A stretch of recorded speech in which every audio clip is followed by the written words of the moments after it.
Hey everyone, this is Kevin from thechesswebsite.com. Today I'm going to be going over a game from round 4 of the 2014 Candidates Tournament. Today we're going to be watching a match between Levon Aronian, he's going to be the white pieces, and Peter Svidler will be the black pieces. Levon starts out with pawn to d4, and then we see knight f6, pawn c4, pawn to g6, going into the Grunfeld defense. Interesting, in this particular game, both players actually played the first 20 moves with almost no time coming off the clock, which means there was a lot of preparation. They didn't really have to think, which is pretty crazy because we don't see the Grunfeld super often, and this particular line we don't see all the time. So that was pretty interesting, all the preparation these guys have been doing to get to this tournament, that they can go through so many moves so very quickly. So knight to f3, pawn to d5, pushing forward, developing pieces. We see the exchange off the board. Again, white's looking to control the center of the board, black is looking to develop his minor pieces and then strike towards the center of the board later on, but again, it's kind of that hyper-modern defense where black doesn't care about the middle right now. He's going to try to counterattack later on and have this being kind of bishop right here on g7, castle kingside, and then kind of see what opportunities white presents itself. We now see the pawn recapture, pushing forward with c5, trying to break up the defense. It would be extremely bad for white to take here because it would be a check, losing the rook. White's obviously not going to do that. Instead decides to play the rook over here to b1. You always want to have your rooks on open or semi-open files, so this is a nice little square.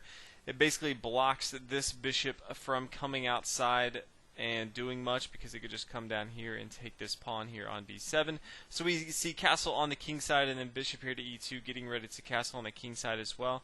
We see the take and then the recapture here on d4. So if we kind of look at the board right here, both sides are somewhat even. They're definitely even in material. Both sides have castled or almost castled. White's getting ready to castle. White's kind of controlling the center of the board right here. He has both of his pawns right here. He has pretty active rook here on b1, very different than the rook here on a8. The other rooks aren't doing too much, but white definitely has a more aggressive position, but it's not clear that he has a winning position yet. Well, black's definitely going to have to start a counterattack, get his other pieces developed in the board, and then try to find a kink in white's armor. Now from here, black decided to play a pretty interesting move, and it's queen to a5. Now this is a variation that you'll see sometimes where white gives up some material. This pawn here on a2 is going to fall, but then what follows is a lot of attacking this queen all over the board, and it's very, very difficult for black to do too much besides move his queen around the board, and so that's exactly what white wants to do. He wants to give up that pawn and material so that he can rearrange his pieces, get them very active. He's going to go ahead and castle pretty soon here, and black's forced to kind of just sit back, hold on to that pawn material, but not be able to do too much with the rest of his pieces. So he castle on the king side, and then pawn here to b6. Again, definitely wants to make sure that he can get this light square bishop out here, but he can't because this rook here on b1. Now the queen's going to swing here to c2. Threatening an attack here, also still defending here, but he can really get involved into the action. He's controlling this long c file. Now the bishop's going to come to b7, definitely wants to get more involved into the action. Now honing down here on the square on e4. Now we see bishop here to c2, starting the attack on the queen. The queen is forced to move and then continue the attack. Now bishop here to b4, queen here to a2, rook here to e1, now protecting this pawn here on e4. Now the rook's going to swing over here to c8, attacking the queen. The queen's now going to move to a d1 back again, just kind of hanging back here. This queen's kind of under attack, so he's going to have to do something. Decides to go ahead and move here to c2, attacking the queen. The queen doesn't want to sacrifice yet, so he moves back here to e2. Now the knight's going to develop again. Black really needs to get his pieces developed into the board, especially once he get both of his rooks. He has his rook active here on c8, but his rook here on a8 is not doing too much at all. So now we're going to see the bishop come back here to d3 attacking. Again, white's plan is just to continue to attack this queen. His king is completely safe over here. He's still controlling the center of the board, so white's doing exactly what he needs to do. Now the bishop back here to a2, and then continuing the attack with bishop here to c4. Now in this particular case, black has a few different options that he can move. So we see queen here to a4. We've actually seen this position before. Bishop to b3. And then from here, white is kind of putting black in a tough spot. In this particular move, we see the queen come back here to a3. We could actually instead see queen to a6 instead. Peter Svidler says that he feels like this is losing by force. It's tough to see exactly how he loses this. Again, it is attacking the queen right here, but if they exchange off or even if they don't exchange, it's really tough to see how black would lose by force. In this particular game, though, he decided to play queen here to a3. And white has a few different options. One of his options would be pawn here to a5, trying to kind of choke down the defense from black. The dark square bishop kind of loses a lot of its mobility. Another one would be queen to e3, more centralized, defending this pawn here on d4, also another defender on this bishop on b3. And then the last move, what Levon Aronian actually played, I'm excited he did because it's probably the most exciting he could have, is bishop takes here on f7. Kind of crazy move if you think about it, but giving up that material sacrifice for the king to come out, and white has a strong attack. So the king's going to take, again, white gave up this pawn early on a3, on a2 to the queen. Now he's giving up a bishop on f7 because, again, a lot of times it's not about the material, it's about the dogs you have in the fight, and white thinks that he has the pieces on the board to go ahead and start attacking his opponent. So after king here to f7, we see the bishop to a c4, centralizing, attacking the king.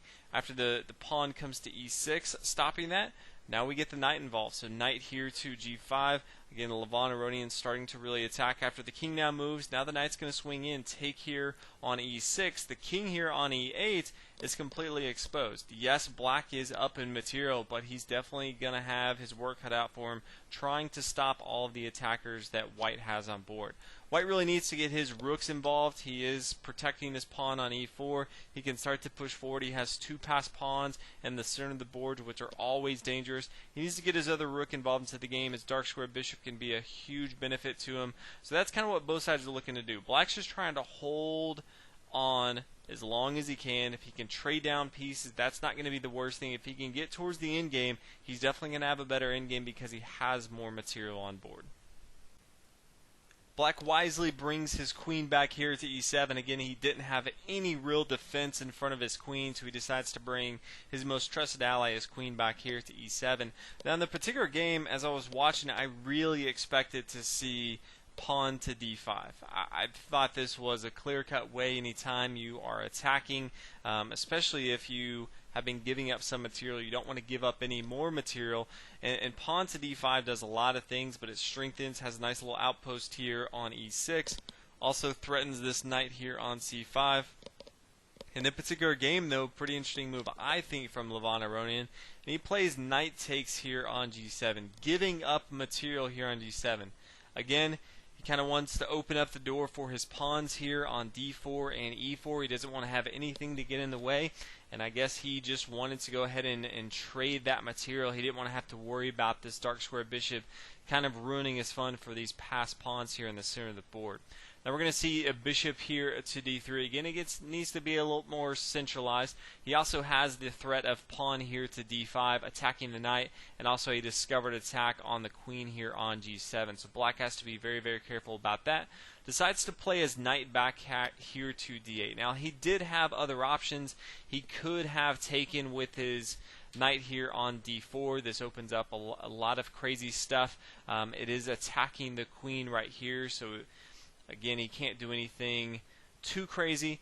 If we do see the take with the queen here on d4, then we would just see take, and then black's going to be fine in this position. Again, it's now 4 pawns to 4 pawns. They've kind of gone back to what they were before as far as equality. But this is manageable for black. He, at this point, would probably be okay getting a draw. But in this particular case, he decided to play for the win, and that is what knight to d8 kind of implies. He doesn't want to go for the forced line of a draw, which is kind of what we saw previously. Knight to d8 says, okay, I'm going to hold on to my pieces and I'm going to try to attack and play for the win, which is always exciting. Since last candidates tournament, it was kind of a draw fest. We're actually now seeing players trying to go for the win a lot. So white's not going to bring his queen back to b3. It is being attacked again by the rook here on c8, so it has to move it. Now we see the rook here to c8. Definitely has to open up the door for his other rook to get involved into the game. If he can double these up here on the c file, this is definitely going to be a strong attack on the queen side. Now the bishop's going to come back here to a1. Doesn't want to have to worry about these doubled rooks here. And he still just wants to control this long diagonal. This is a great square for a bishop if it can ever get there, because it controls this entire file. It can easily get centralized if it needs to, but right now it has a nice little place on board. Rook over to c8, as we talked about, always want to get both your rooks involved. They do well together on the same row or file. And then pawn here to d5. Again, white has the center control of the board, and he wants to kind of cut down on what black can do. This light square bishop kind of loses a lot of its mobility. It can't really move too many squares. It can move a8 and it can move to a6. Not too many options for him on board. Now the queen's going to come over here to d7, and then the queen's going to come back here to b2. Again, that queen was being attacked by that discovered attack with pawn here to d5, so it was forced to move. Now the queen's going to come back here, threatening the queen over here to h8. So black has to deal with that. That's exactly what he does. He plays queen over here to e7, where it was not too long ago, protecting that king. The rook's going to swing over here to d1, and Levon Aronian is doing exactly what we talked about. He has very active pieces. He's controlling the long diagonals. He is really focused on these push pawns in the center of the board. He has both of his rooks behind him, which going in towards the end game, later mid game, is exactly where you want your rooks. He's going to try to push forward, cramp black's position, and see if he can win this game. Now black plays knight to f7, and then pawn pushing forward to e5, and then rook down here to c2, attacking the queen. The queen's going to come up here and check on b5. And the next move didn't get too much publicity even after the match, which I think is interesting. In this particular case, I'm just running. I'm playing king here to f8, and then we could see pawn to e6 attacking. The knight swings over here to d6. It's not really clear what white's going to do. Black has kind of blocked off both of the passed pawns, which is exactly what you want to do if your opponent has passed pawns. You want to block them off so that any space that they advance, that's going to be bad for you. So in this particular case, I think this is fine. Not even too worried about this long diagonal right here. Black can really still threaten at least a draw. Potentially, if white slips up, he could go for the win. In the game, though, we see Peter Svidler play queen here to d7. White decides to go ahead and take, and now we see pawn here to e6, forking the knight. After the king moves, then the knight's going to be taken. Black really wants to take, but he does not want to allow this pawn to push forward or even threaten with a bishop here to a g7, which would stop the rook coming over here to f8. So black decides to just go ahead and right away and play rook to f8 and kind of stop it right away. Now the bishop just can't come here to g7 because then the rook will just take here on f7. Nice little variation from white. He now brings his rook here to e6, getting it more involved into the game. Again, this pawn on d5 right now is kind of chilling because the rook back here on d1, yes, the bishop's attacking it, but white's continuing to force the king to move, and the king definitely cannot take it here on d5. King is forced to move back, and then the rook swings over here to d6, protecting this pawn here on f7. Now the rook's going to swing over here to e2, definitely needs to get involved into the action. Pawn pushing forward to f2. Again, trying to put more pieces involved to attack his opponent. Rook up here to e7, putting double pressure on this pawn on f7. And then we see bishop here to e5. Again, what we talked about, bishop hangs out on a1. All of a sudden, now that it has this outpost here from f4, it can centralize and start to really do a lot of damage on board. So then the rook's going to swing over to f7. Again, white just kind of has to deal with that. He does, he's equal in material now, which is fine, but with those doubled rooks, that's really all he could deal with. Now the rook's going to swing over here to d6, and Levon Aronian really starts to just dance this king around the board. The king comes back here to e8.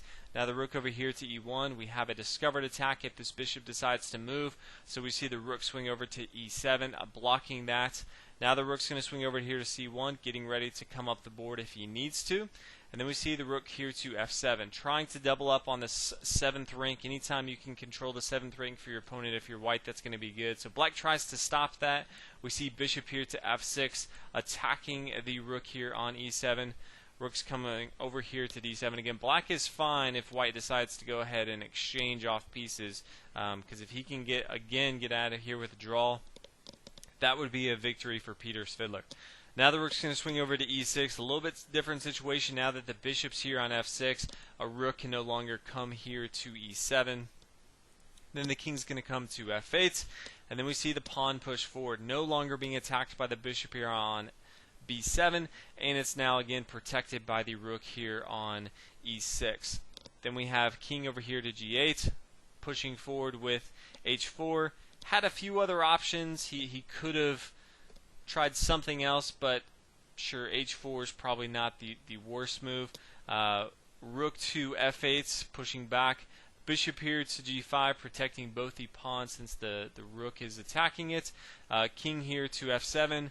Rook here to e1. Doubled rooks now. He can play rook here to e7. It's going to be very strong. Bishop here to b6 doesn't add a lot of value. You know, he could have continued with king here to g8, and then the rook up here. We can just continue on the board. Again, this is going to be not the worst thing ever. Still going to be very difficult because there's a pass pawn here. Rook here to e8. Variation that you could have seen in a particular game. Again, we see bishop here to c6, and then pawn pushing forward to h5. Pretty interesting move in the game as well. White could have easily played rook here to e7, maybe a stronger move. Decides to play pawn here to h5. And then black plays another interesting move. Again, a lot of interesting moves. I don't think it changed too much in a particular game, but both players, again, didn't have tons of time on the clock. They were thinking a lot for these moves, so I think some of them were rushed. Levon Aronian definitely said his h5 move was rushed. He didn't think about it as long as he probably should have. I don't know if black's really looking to expand on the queen side and actually do something. It seems somewhat illogical to think that he could push forward to a1 and actually threaten with everything that's going on the king side with white attacking. But again, pawn to a5, that's the move on the board. Then we see rook here to e7 attacking. The king moves back. Now we see the pawn take here. After the pawn recaptures, now the other rook attacking this pawn. It's going to be very, very difficult. We see a check. After the king moves, check again.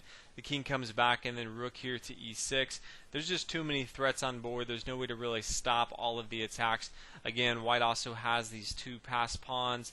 In the center of the board, he has a third pass pawn, but we won't really count that. So, again, great game by Levon Aronian. He really took his opponents. He had prepared for the Grunfeld opening.